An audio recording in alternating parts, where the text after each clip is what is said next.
정보과학 수업 시작하겠습니다. 이번 시간에는 7번 선택문 중에서 2번 다중이프문을 다뤄볼 수 있도록 하겠습니다. 교재는 12페이지입니다. 자, 2번 다중이프문. 자, 먼저 첫 번째로 형식부터 보면, 자, 제일 먼저 if가 먼저 나옵니다. 그 다음 if의 조건 1이 오겠죠. 그 다음 그 밑에 명령문 1이 옵니다. 그 다음에 else if가 옵니다. 이때 주의할 점은 else와 if 사이 한 칸 띄어쓰기를 해야 됩니다. 그리고 조건 2가 오고 명령문 2가 옵니다. 그 다음에 필요한 선택지만큼 이 점점점 부분에 else if를 쭉 추가를 해주면 됩니다. 그리고 마지막에 else 다음에 명령문 n이 오면, 자, 2번 기능. 자, 조건 1을 만족하면 명령문 1이 실행되고, 명령문 1이. 그 다음에 조건 2를 만족하면 명령문 2가 실행이 되고, 자, 그리고 이제 필요한 선택지만큼 조건 3, 조건 4가 오게 되겠죠. 자, 그리고 조건을 모두 만족하지 않으면 명령문 n이 실행된다. 이게 되겠죠. 자, 이게 바로 다중이프문입니다. 그래서 선택지가 여러 개일 경우에 여러 개의 선택지 중에서 하나를 선택해서 실행하는 구조가 다중이프문이 되겠습니다. 자, 그러면 이 다중이품을 쓸 때 몇 가지 주의사항을 조금 더 추가 설명해 드리면, 제가 지난 시간 if문에서도 얘기했지만 이것도 마찬가지로 if나 else if 뒤에 세미콜론을 붙이면 안 되겠죠. 요거는 붙이면 안 됩니다. 자, 그리고 else 뒤에는 조건을 붙이면 안 됩니다. 왜냐하면 else는 나머지란 뜻이죠. 그런데 나머지 조건 이렇게 하면 이상하죠. 그래서 else 다음에 조건을 붙이면 이때는 신텍스 에러가 납니다. 그래서 else 다음에는 붙이지 않도록 하고, 자, 그리고 이 마지막에 있는 이 else, 이거는 필수적으로 써야 되는 코드는 아닙니다. 나머지에 대해서 처리해 줄 때만 쓰는 코드이지 if, else, if 쭉 나가다가 else 없이 끝낼 수도 있습니다. 자, 근데 이제 전체 집합을 대상으로 AND 문을 할 때는 그때는 else를 쓰는 게 낫겠죠. 자, 그리고 마지막으로 한 가지가 더 있는데, 만약에 중복되는 조건이 들어올 때 어떻게 될지 생각해 보세요.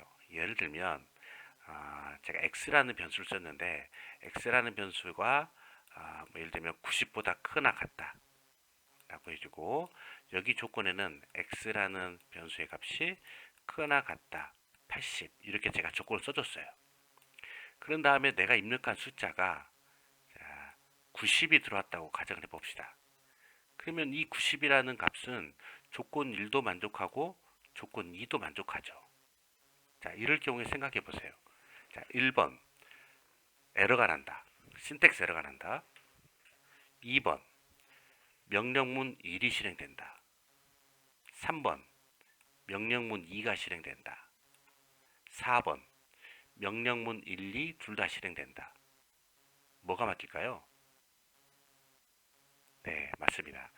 2번 명령문 2가 실행이 됩니다. 명령문 1이 실행이 됩니다. 자, 우리가 이 C 언어는 순차 구조입니다. 항상 위에서부터 밑으로 내려오는 구조예요. 물론 이제 반복문에서는 이게 이제 뒤로 돌아가기도 하지만 지금 배우는 범위에서는 위에서 아래로 쭉 내려오는 구조입니다. 그래서 90이라는 값이 들어오면 먼저 조건 1에서 조건을 만족하게 되죠. 90이 들어오게 되면 그러면 명령문 1이 동작해요.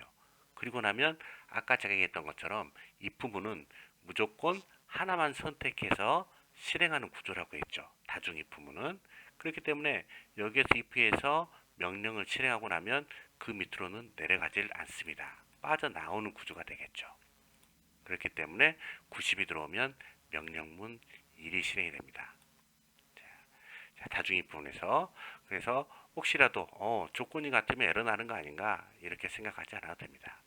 그래서 이따가 실습 과제를 풀 때 이 부분을 이용해서 여러분들이 실습 과제를 풀면 되겠습니다.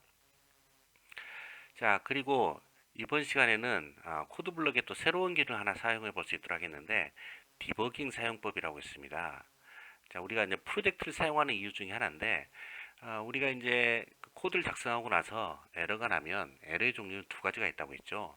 신텍스 에러와 로지컬 에러가 있는데, 신텍스 에러와 로지컬 에러 중에 디버깅이 더 어려운 건 뭘까요? 여러분들 해봐서 알겠지만 로지컬 에러 디버깅이 더 어렵죠. 신텍스 에러 디버깅 같은 경우는 코드블럭 같은 ID를 사용하면 어디에서 에러가 났는지를 ID가 알려주죠.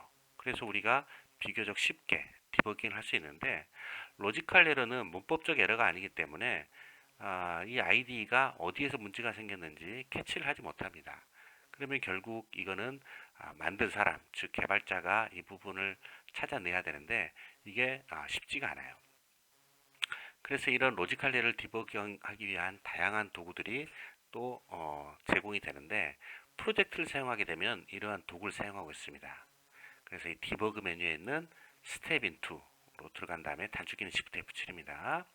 디버그 메뉴에 넥스트 라인을 실행하게 되면 단축키는 F7이고 이게 뭐가 차이가 있냐면 지금까지 우리는 F9를 누르면 어떻게 됐습니까? 코드가 한꺼번에 실행이 됐죠. 그래서 코드가 한꺼번에 실행이 되기 때문에 이 코드가 어떻게 동작하는지 구체적으로 알 수는 없어요. 전체적인 내용을 한 줄씩 동작은 안 되기 때문에. 근데 이 넥스트 라인을 이용하게 되면은 이게 한 줄씩 동작하게 하는 메뉴입니다. 즉 F9를 눌렀을 때 이게 한꺼번에 쫙 실행되는 게 아니라 F7을 누르게 되면은 이 넥스트 F7을 누르면 이렇게 한 줄, 그 다음 한 줄, 그 다음 한 줄, 그 다음 한 줄 이렇게 순서대로 내려가기 때문에 어때요? 여러분과 같은 초보자들이 코드를 분석하는데 굉장히 유용한 도구가 되겠죠. 그리고 또 한 가지는 이제 좀 더 익숙해지고 나면 로지컬 에러를 디버깅 할 때 어디에서 에러가 났는지를 여러분들이 찾아낼 수가 있습니다. 그래서 이 부분 나중에 하더라도 어쨌든 여러분들이 이렇게 한 줄씩 동작하기 때문에 여러분들이 코드를 분석하는데 굉장히 유용한 도구이기 때문에 기회 있을 때마다 이 메뉴를 꼭 써볼 수 있도록 그렇게 하기 바랍니다. 자, 그리고 이렇게 해서 들어가고 나면 디버그의 스톱 디버거 이게 이제 이 한 줄씩 동작하는 이 모드 이렇게 하게 되면 시간이 너무 오래 걸리겠죠. 예를 들면 코드가 길면 이제 어느 정도 분석이 끝났다. 그럼 중간에 멈추고 싶다. 그러면 스톱 디버거를 누르면 되고 단축키는 Shift F8을 눌러주면 됩니다. 자, 그러면 이제 코드 블럭 실행해서 한번 시작해 볼까요?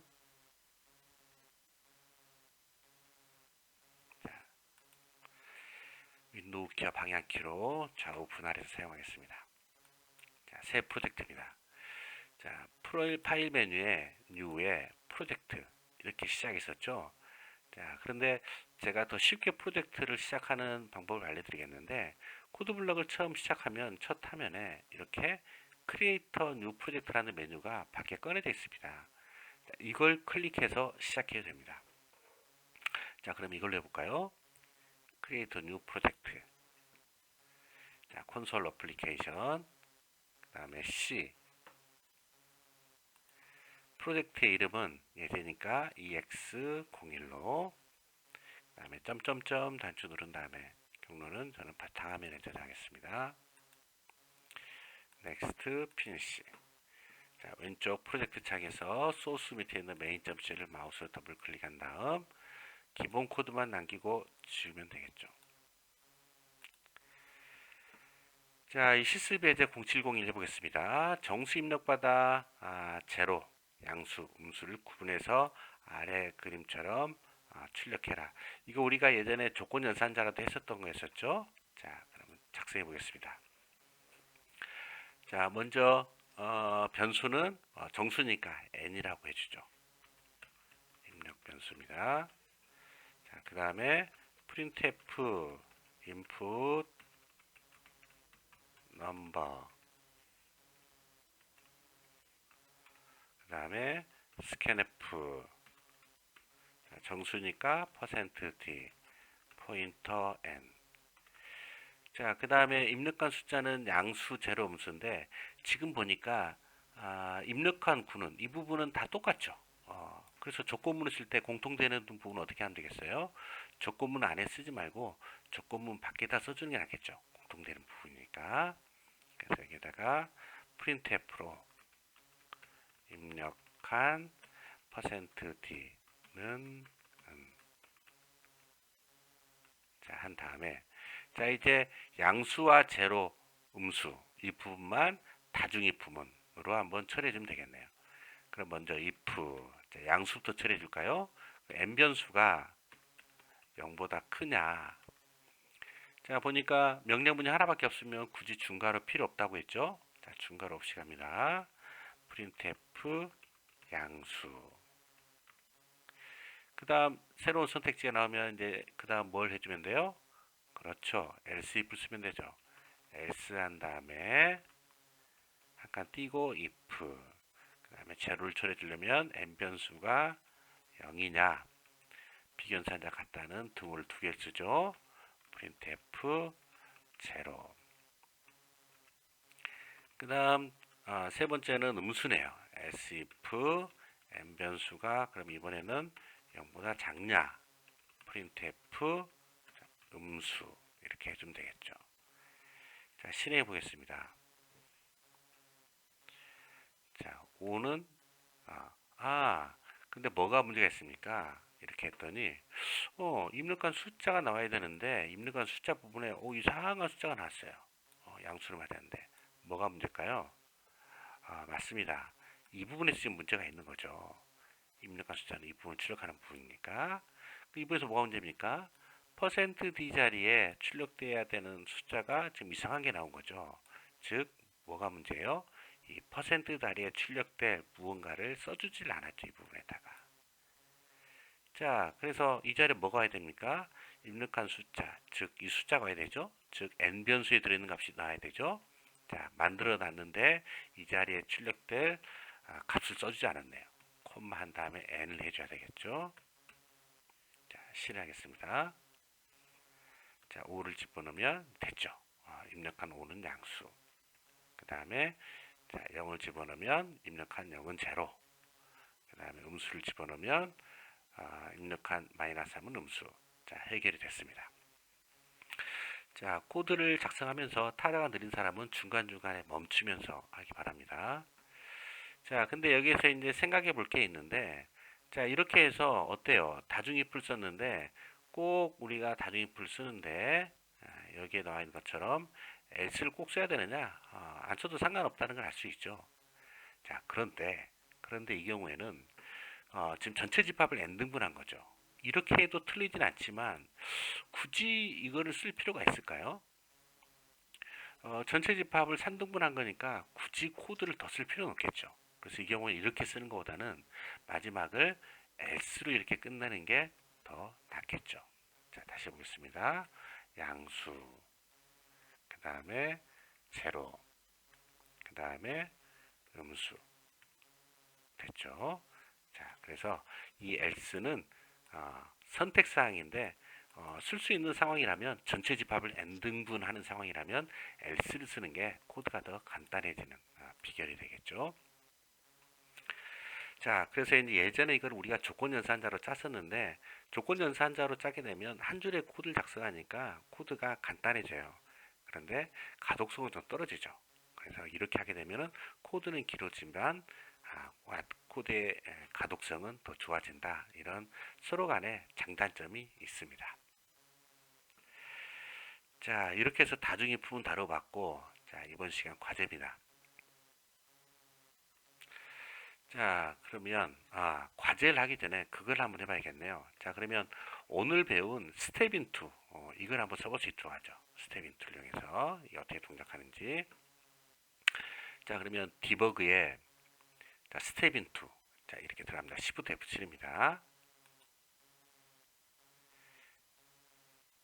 자, 그러면 이렇게 실행창이 나오고 이 스텝 인투를 돌릴 때는 코드블럭 창을 키우기를 줄이세요.